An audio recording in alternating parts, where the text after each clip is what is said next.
ராகமம் அதிகாரம் 7 வசனம் 1. குற்ற நிவாரண பலியின் பிரமாணம் என்னவென்றால் அது மகா பரிசுத்தமானது. வசனம் 2. சர்வாங்க தகனபலி கொல்லப்படும் இடத்தில் குற்ற நிவாரண பலியும் கொல்லப்பட வேண்டும். அதன் இரத்தத்தை பலிபீடத்தின் மேல் சுற்றிலும் தெளித்து. வசனம் 3. அதனுடைய கொழுப்பு முழுவதையும் அதன் வாலையும் குடல்களை மூடிய கொழுப்பையும். வசனம் 4.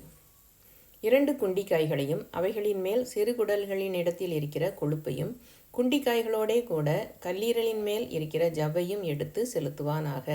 வசனம் 5. இவைகளை ஆசாரியன் பலிபீடத்தின் மேல் கர்த்தருக்கு தகனபலியாக தகனிக்க கடவன். அது குற்ற நிவாரண பலி. வசனம் 6.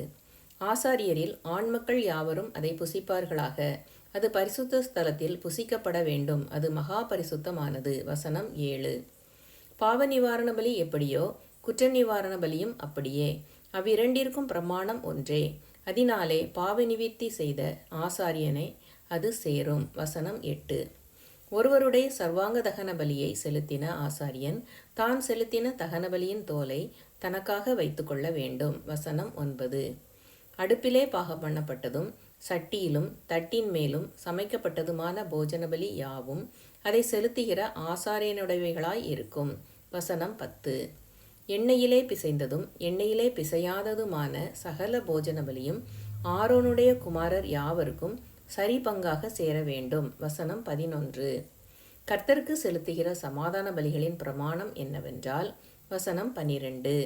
அதை ஸ்தோத்திரத்துக்காக செலுத்துவானானால் அதன் ஸ்தோத்திர பலியோடு கூட எண்ணெயிலே பிசைந்த புளிப்பில்லா அதிரசங்களையும் எண்ணெய் பூசப்பட்ட புளிப்பில்லா அடைகளையும் எண்ணெயிலே பிசைந்து வறுக்கப்பட்ட மெல்லிய மாவினால் செய்த அதிரசங்களையும் படைக்க கடவன். வசனம் 13.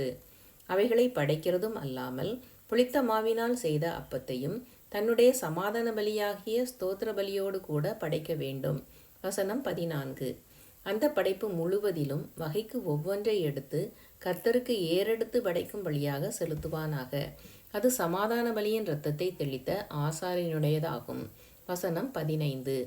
சமாதான பலியாகிய ஸ்தோத்திர பலியின் மாம்சமானது செலுத்தப்பட்ட அன்றைத்தனமே புசிக்கப்பட வேண்டும். அதில் ஒன்றும் விடியற்காலம் மட்டும் வைக்கப்படலாகாது. வசனம் 16. அவன் செலுத்தும் பலி பொருத்தனையாயாவது உற்சாக பலியாயாவது இருக்குமானால் அது செலுத்தப்படும் நாளிலும் அதில் மீதியானது மறுநாளிலும் புசிக்கப்படலாம். வசனம் 17. பலியின் மாம்சத்தில் மீதியாயிருக்கிறது 3ஆம் நாளில் அக்கினியிலே சுட்டரிக்கப்பட கடவது. வசனம் 18. சமாதான பலியின் மாம்சத்தில் மீதியானது 3ஆம் நாளில் புசிக்கப்படுமானால் அது அங்கீகரிக்கப்படாது. அதை செலுத்தினவனுக்கு அது பலிக்காது. அது அருவருப்பாய் இருக்கும். அதை புசிக்கிறவன் தன் அக்கிரமத்தை சுமப்பான். வசனம் 19. தீட்டான எந்த வஸ்துவிலாவது அந்த மாம்சம் பட்டதானால் அது புசிக்கப்படாமல் அக்கினியிலே சுட்டரிக்கப்பட கடவது. மற்ற மாம்சத்தையோ சுத்தமாயிருக்கிறவனும் புசிக்கலாம். வசனம் 20. ஒருவன் தீட்டுள்ளவனாய் இருக்கையில் கர்த்தருடைய சமாதான பலியின் மாம்சத்தை புசித்தால் அவன் தன் ஜனத்தாரில் இராதபடிக்கு அறுப்புண்டு போவான். வசனம் 21. மனுஷருடைய தீட்டையாவது தீட்டான மிருகத்தையாவது அருவருக்கப்படத்தக்க தீட்டான மற்ற எந்த வஸ்துவையாவது ஒருவன் தொட்டிருந்து கர்த்தருடைய சமாதான பலியின் மாம்சத்திலே புசித்தால் அவன் தன் ஜனங்களில் இராதபடிக்கு அறுப்புண்டு போவான் என்றார். வசனம் 22. பின்னும் கர்த்தர் மோசேயை நோக்கி. வசனம் 23.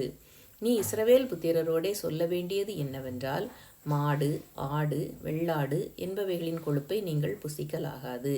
வசனம் 24. தானாய் செத்த மிருகத்தின் கொழுப்பையும் பீருண்ட மிருகத்தின் கொழுப்பையும் பலவித வேலைகளுக்கு வழங்கலாம். ஆனாலும் நீங்கள் அதை ஒருபோதும் புசிக்கலாகாது. வசனம் 25. கர்த்தருக்கு தகனபலியாக செலுத்தப்படும் மிருகத்தின் கொழுப்பை புசிக்கிற எந்த ஆத்துமாவும் தன் ஜனங்களில் இராதபடிக்கு அறுப்புண்டு போவான். வசனம் 26.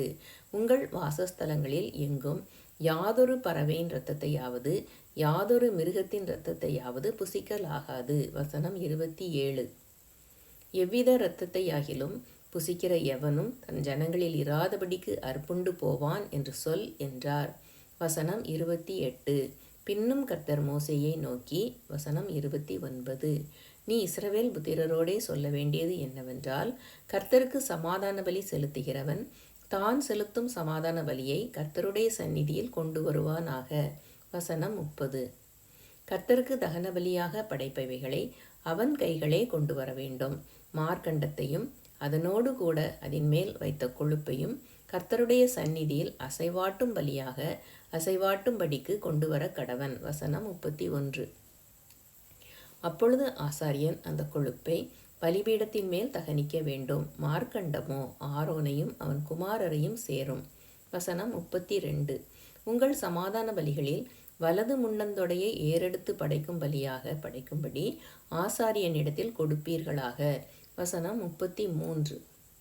ஆரோனுடைய குமாரரில் சமாதான பலியின் இரத்தத்தையும் கொழுப்பையும் செலுத்துகிறவனுக்கு வலது முன்னந்தொடை பங்காகச் சேரும். வசனம் 34.